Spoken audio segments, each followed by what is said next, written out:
Welcome to XploreLabz. In this particular video, we will see how to put up the schematic for the ArduinoUNO, a derived version, in fact, of the original ArduinoUNO. So, if you have installed KiCAD and if you bring it up, so this is the main project file, and eSchema is the tool to draw the schematic. Then with CVPCB, you can match the components with the footprints, and with the PCB new tool you could draw the layout. So before we begin, you would like to create a new directory for the project. So click on a blank new project and create a directory wherein you could save all the files of this particular project. Now we recommend you to do this because if there are multiple projects, the files would not mix up. So a good practice. Alright, so once you have a folder or directory for it, give the project name for the entire thing. So this name would be common for all of the subsequent files that will be created. So let's start with the schematic of the ArduinoUNO. So, and you could also download the reference for this particular schematic from our website. Alright, so once you have given the name of the project, you could as well open the schematic here. So this is the schematic. Now before we go ahead and put up the actual schematic, I would like you to download the XploreLabz.lib file and keep it in the folder where you're creating the project. Now this particular file, XploreLabz.lib, it will have all the components that are required for this particular project. So once you have copied it to that directory, you can add the path for that with the following options. So once you click on add, you can show the path. We're creating the library. So in this way you add the library, and KiCAD has a couple of hotkeys or shortcuts. All the shortcuts you could see through the preferences menu. So it will show you all the hotkeys that we will be using or generally use. So A gives a dialog box to add a component. This mirror X and Y rotates the component. M moves the component, and W places a wire between the components. So these are all the shortcuts. You can even edit them as per your needs. So let me just close that, and you could also add the component with the tools, and you could also do all the stuff with the icons here on the toolbar. So let's just add a component. So the controller we'll be using is Atmega 8. So this is a DIP controller, 28 pin, as we have discussed before, and to place it, just click on it, and all the components that we have added in the library with the library file, you could browse them with this particular option. Select by browser, and then under XploreLabz you will have all the components listed. Now the shortcut key to load the component dialog box is A, so you can select by browser. So the next step, along with the controller, would require a crystal, so I'll place the crystal as well. So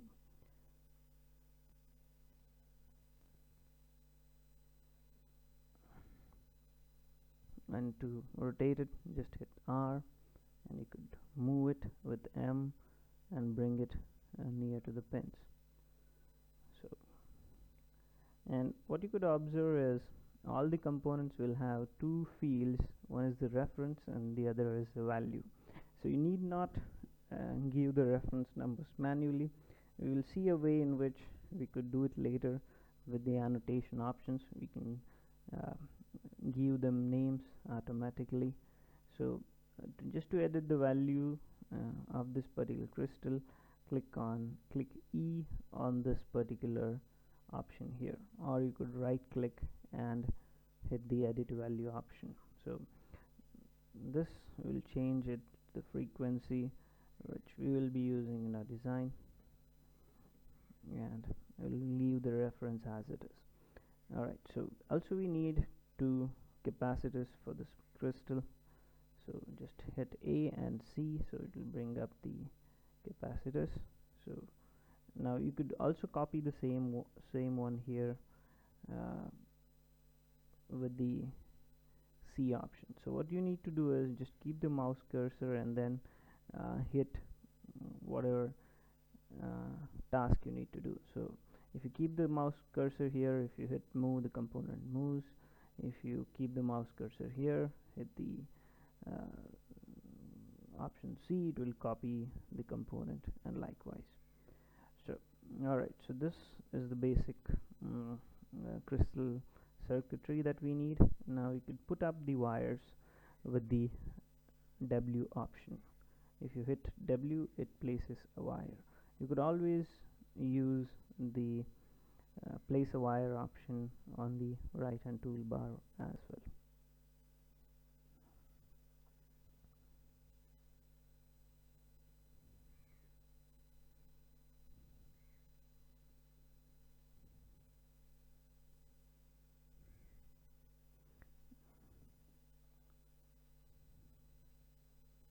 Now you could use the ground symbol to ground all the pins, required pins. So we need to ground these particular pins, so you can just type in G and D to bring up the ground symbol.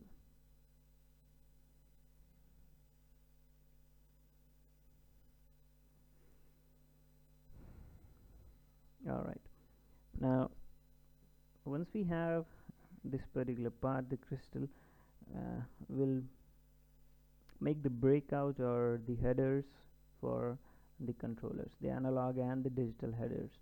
So what you could also observe here is when the component was created, the pins are grouped according to the logical functions, like all the ports are taken together. So port B is here, port C is here, and port D is here for the controller. Now the Arduino uses analog and digital pins from the port. So for port C, we need to have a 6-pin header which will bring out the analog pins ADC0 to ADC5. So to bring up a header or a connector, just hit A to bring up the component dialog box, and then hit CONN, the connector, and you could choose from the list. So it's a single inline 6-pin connector, so you can bring up that. Again, you could hit W to place a wire. Now if the task is redundant, if you need to place wires in subsequent subsequent pins, you could as well hit the insert key, so it repeats the task. Alright, and also you could change the label. So this is analog input channels for us, so I'll just write analog in for the header. Alright, so next up we need to have the digital pins taken out. So this is a 8-pin connector, so you could as well hit A and change CONN6 to CONN8 to bring up a 8-pin connector. And in the same fashion that we did earlier, place a wire, hit the insert key to repeat the task. And you could change the label here as well. So these are the digital breakout pins. Alright, so these are the analog and the digital headers. There are a few more digital pins. So here we require a 6-pin header, so let's just bring back the 6-pin header once again. Alright, in the same way, you could put the wire for the pin 1 and you could repeat the task for the remaining pins with the insert key. Alright, so these are all the headers taken out. Next up, we'll put up the reset circuitry for the controller.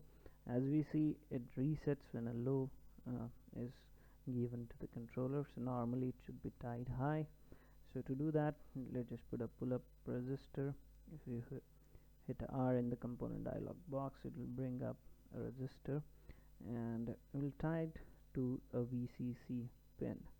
So again, hit A to bring up the dialog box and hit VCC.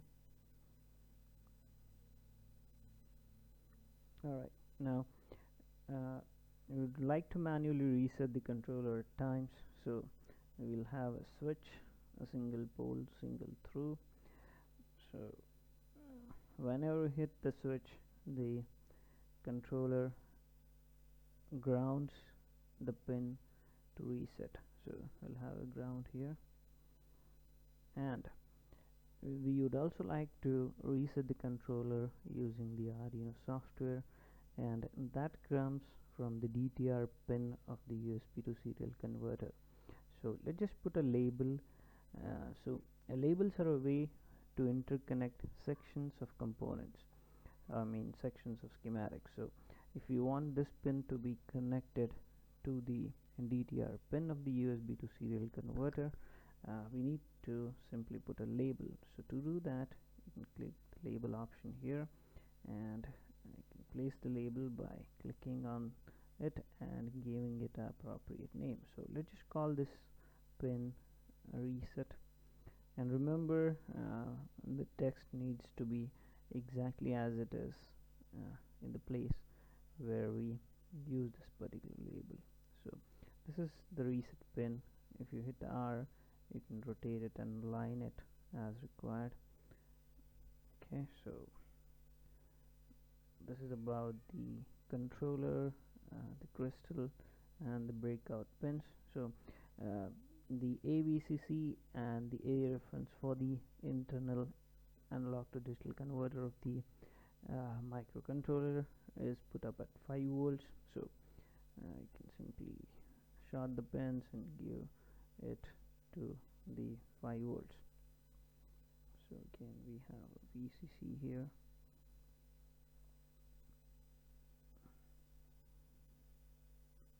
and the power for the controller, VCC again, and analog ground and digital ground, both are the ground pins.